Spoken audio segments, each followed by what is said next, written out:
Hello friends, welcome to my YouTube channel and today we are going to discuss about Chandrayaan 3। तो सबसे पहले मैं आप सभी के लिए बहुत सारी शुभकामनाएं देती हूं और इसरो की सारी जो टीम है उसके लिए भी बहुत बहुत बधाइयाँ कि हमने चंद्रमा पर अपना परचम लहरा दिया है और अब चंद्रमा हमसे दूर नहीं है।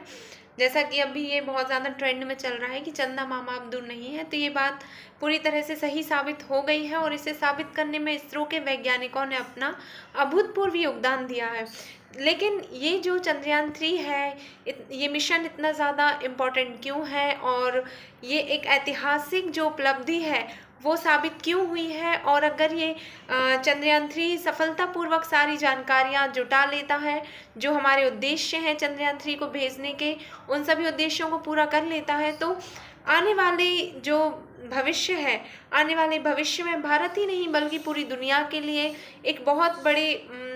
ये उपलब्धि साबित हो सकती है। तो आइए इसके पीछे के कारण जानते हैं कि ऐसा क्यों है। लेकिन सबसे पहले हम ये जानेंगे कि चंद्रयान 3 जो है इसके पीछे क्या कौन सी साइंस है और ये किस टाइप का मिशन है। तो सबसे पहले चंद्रयान 3 जो है वो एक मून मिशन है और ये बहुत ही ज़्यादा स्पेशल है। इसके पहले चंद्रमा पर रशिया, अमेरिका और चाइना इन सभी ने लैंडिंग की थी और भारत ने भी इस पर बार बार लैंड करने के प्रयास किए थे, लेकिन चंद्रयान 2 जो है वो सॉफ्ट लैंडिंग में फेल हो गया था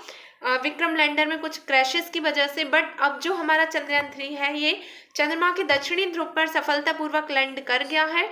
और चंद्रयान 3 को जो लैंड करने में, और सबसे पहले जब हमने इसे यहाँ से प्रक्षेपित किया था, तो रॉकेट LVM-3M4 जिसे हम शॉर्ट में फैट बॉय भी कहते हैं, तो इस रॉकेट ने चंद्रयान को हमारी पृथ्वी से 179 किलोमीटर की दूरी तक छोड़ दिया था। 179 किलोमीटर के डिस्टेंस पे चंद्रयान 3 जो है LVM-3 से अलग हो गया था और जो चंद्रमा की EPL कक्षा है या EPO जो कक्षा है, इलिप्टिकल पार्किंग ऑर्बिट, इसमें प्रवेश कर गया था। अब हम ये जानते हैं कि साउथ पोल जो है इस पे लैंडिंग करना इतना कठिन क्यों था और ये इस पे जो लैंडिंग हुई है ये भविष्य में किस प्रकार से हमारे लिए एक उपलब्धि बनेगी और किस प्रकार से जो है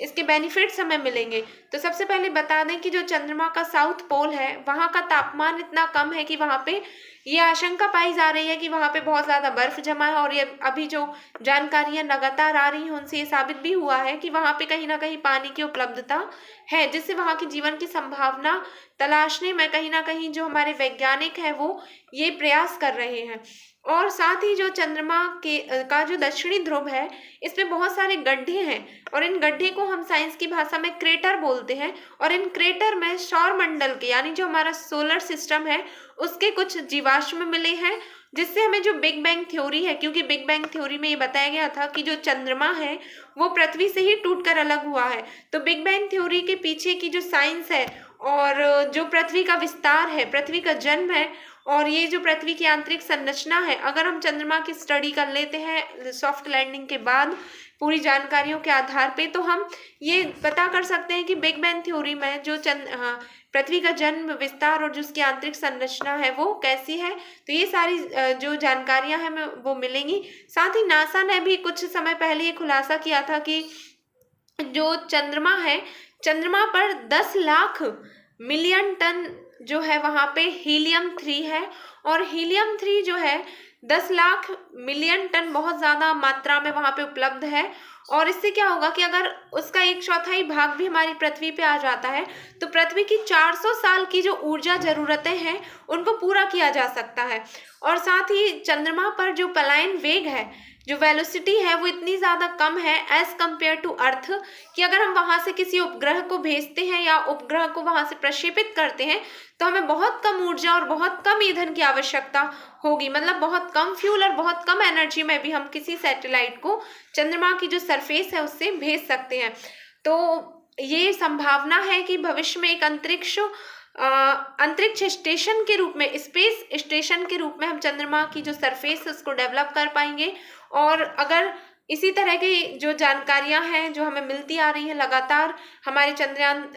3 के द्वारा अगर ये जानकारियां सही साबित हुई, और ये सही जानकारियां भी हैं, लेकिन इनके आधार पे जो वैज्ञानिक हैं वो धीरे धीरे विकास की आधारशिला रखेंगे चंद्रमा की सतह पे, और ये भारत ही नहीं बल्कि पूरे विश्व के लिए एक बहुत बड़ी उपलब्धि साबित होगा। और सब एक चीज़ और कि ये जो चंद्रमा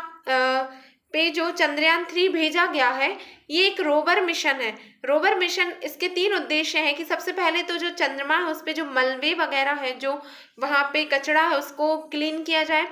दूसरा इसका जो उद्देश्य है वो ये है कि जो हमारा प्रज्ञान रोवर है उसको चंद्रमा की सरफेस पे चलाया जाए। और तीसरा जो हमारा उद्देश्य है वो ये है कि चंद्रमा पे किस तरह के जो